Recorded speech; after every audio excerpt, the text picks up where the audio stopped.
अगर आपने किसी से प्यार किया है ना, तो हमारे चैनल को ज़रूर सब्सक्राइब करना।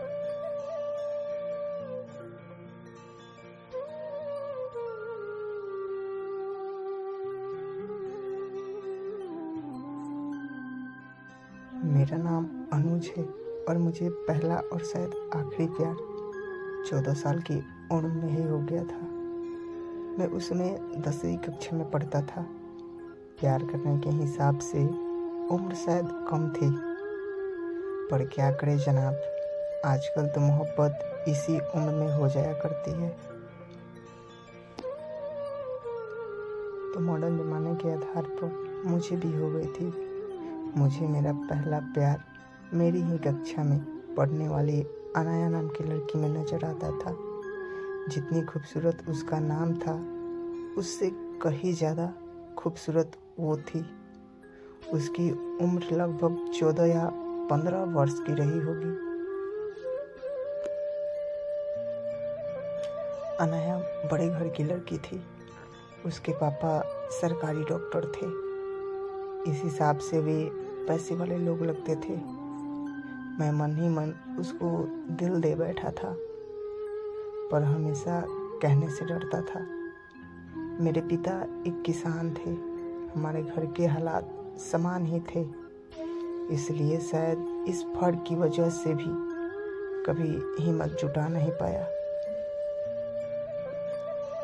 पर जो भी हो, इन सब के चलते मेरी एक आदत में काफ़ी सुधार आ गया था।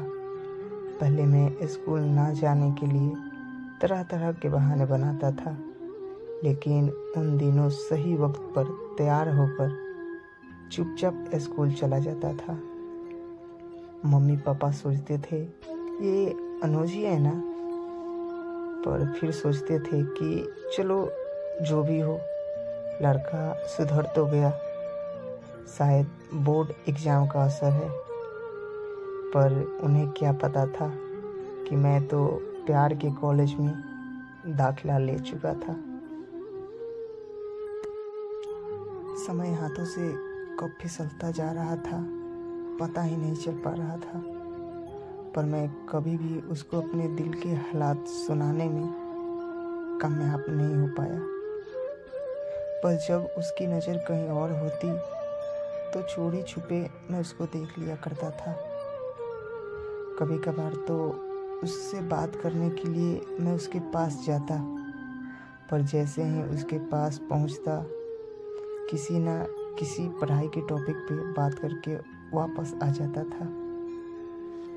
पर मेरे दिल में क्या है उसके लिए, इन सब बातों से वो बिल्कुल अनजान ही रही थी। अब तक हम 10वीं पास कर चुके थे। हम अपने अपने रिपोर्ट कार्ड लेने स्कूल गए थे। ये हमारे स्कूल का आखिरी दिन था। उसी दिन मुझे पता चला कि अनाया के पापा का ट्रांसफ़र दूसरे शहर में हो चुका है।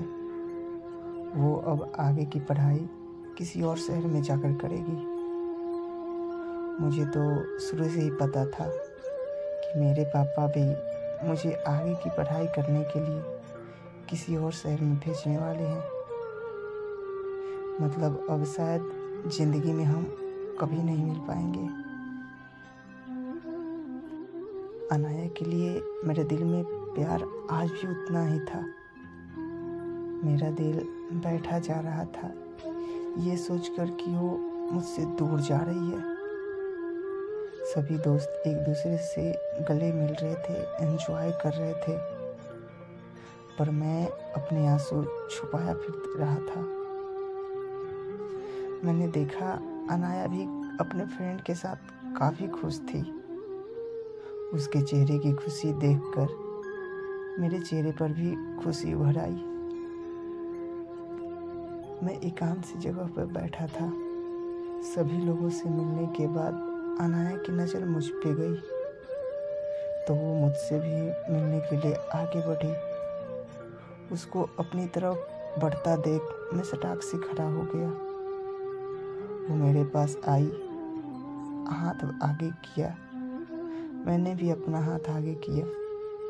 उसके बाद उसने क्या बोला मुझे सुनाई नहीं दिया, क्योंकि मैं उसके चेहरे को इतनी गौर से देख रहा था कि शायद जिंदगी भर के लिए मैं उसकी तस्वीर को अपनी आंखों में उतार लेना चाहता था। मुझे होश तब आया जब उसने अपना हाथ वापस खींचा और ना चाहते हुए भी मैंने उसका हाथ छोड़ा। उसके बाद बाय कहते हुए मुड़ के जाने लगी। जब वो मुड़ रही थी तो उसके गले में लटका हुआ आइडेंटिटी कार्ड जमीन पर गिर पड़ा। मैंने बिना एक सेकंड गंवाए वे आइडेंटिटी कार्ड उठा लिया। उस कार्ड पर अनाया की फ़ोटो थी। मेरे मन में एक ख्याल ये था कि इस फोटो को देखकर ही मैं अपनी यादें ताज़ी कर लिया करूँगा।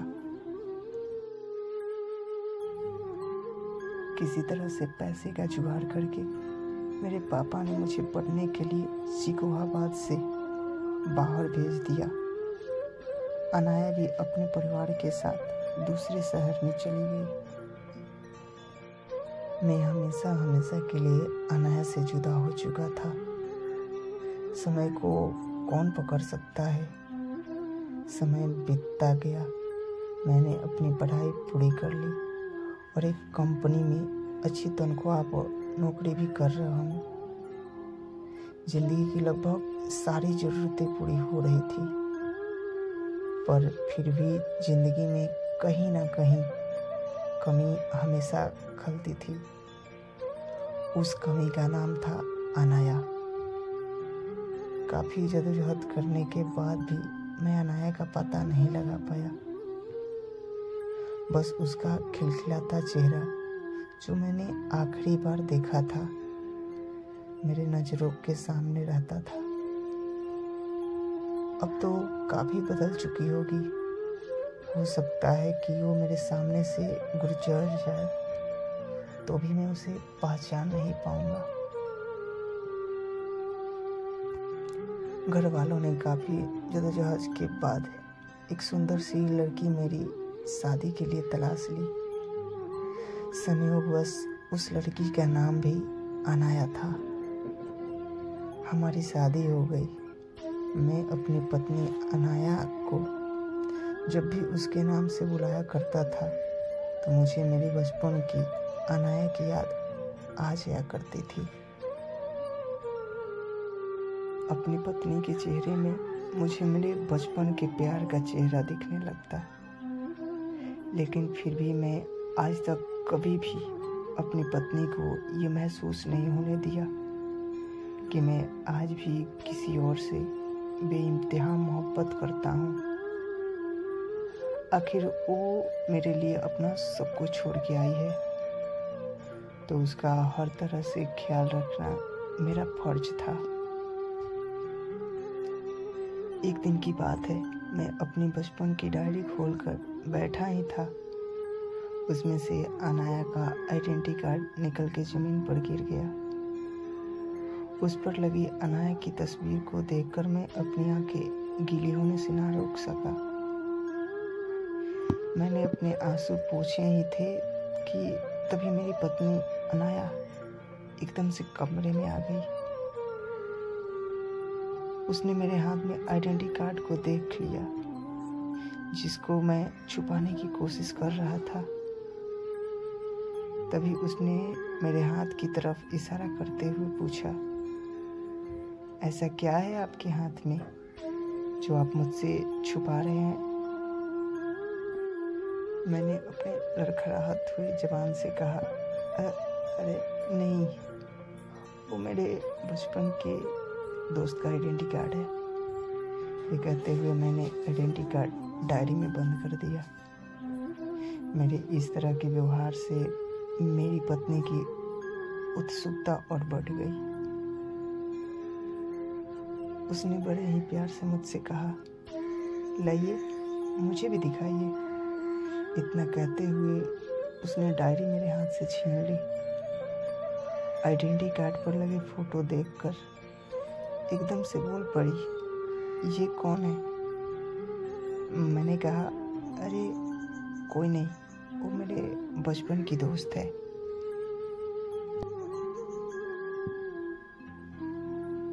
फिर वो एकदम से बोल पड़ी, मैं भी तो बचपन में ऐसे ही दिखती थी, ये तो शायद मेरा ही फोटो है। अरे हाँ, सरस्वती विद्या मंदिर, यही तो मैं पढ़ी थी। अरे ये तो मेरा ही बचपन का फोटो है। इतना सुनने के बाद मैं तो एकदम सुनने हो गया। मुझे लगा मानो मैं कोई सपना देख रहा था। कहीं ऐसा ना हो कि मैं खुशी से पागल हो जाऊं। मैंने उससे फिर पूछा, सच में ये तो तुम्हारी फोटो है? उसने अपनी बात पर जोर देते हुए कहा, हाँ बाबा, पक्का ये मेरी ही फोटो है। पर यह तुम्हें कहाँ से मिली? मैं छूटते ही बोल पड़ा, मैं तो इस लड़की से बचपन से प्यार करता हूँ। इतना बोलते ही मेरी आंखों से आंसू की गंगा जमुना निकल पड़ी। उसके बाद मुझे और यकीन दिलाने के लिए मेरी पत्नी यानी अनाया ने मुझे अपनी पर्सनल डायरी दिखाई, जिसमें उसके कई सारे बचपन के फ़ोटो लगे हुए थे। अब तक मुझे यकीन हो चुका था कि ये वही अनाया है जिसे मैं बचपन से प्यार करता था। उसके बाद अनाया ने मेरे आंसू पोंछते हुए मुझे अपनी बाहों में भर लिया, क्योंकि वो भी जान चुकी थी कि मैं उसको अभी से नहीं, बचपन से प्यार करने वाला पति मिला हूँ। उधर मैं मन ही मन भगवान को बार बार शुक्रिया अदा कर रहा था कि उसने मुझे मेरा प्यार हमेशा हमेशा के लिए लौटा दिया है। अब मैं उसे यानी अपनी पत्नी अनाया, जो कि मेरा बचपन का प्यार था, उसको जिंदगी भर के लिए मैं अपनी बाहों में कैद करना चाहता था। उसके बाद हमने अपने बचपन की सारी यादें ताज़ा की। दोस्तों, आपने तो सुना ही होगा, जब आप किसी को शिद्दत से मोहब्बत करते हैं तो पूरी कायनात उसको आपसे मिलाने की कोशिश करती है, और शायद यही मेरे साथ भी हुआ था। हेलो दोस्तों, ये स्टोरी आप सबको कैसे लगी हमें कमेंट बॉक्स में ज़रूर बताना। अगर आपके पास भी ऐसी स्टोरी है तो आप उसे लिखिए और हमारे पास सेंड कीजिए, हम उस पर ज़रूर वीडियो बनाएंगे। हमारा इंस्टा आईडी आपको डिस्क्रिप्शन बॉक्स में मिल जाएगा। अगर आप सबको ये स्टोरी पसंद आए हो तो लाइक, कमेंट, शेयर और चैनल को सब्सक्राइब ज़रूर करना, ताकि जब भी हम अपना नेक्स्ट वीडियो अपलोड करें सबसे पहले आप तक पहुँचे। तब तक के लिए बाय।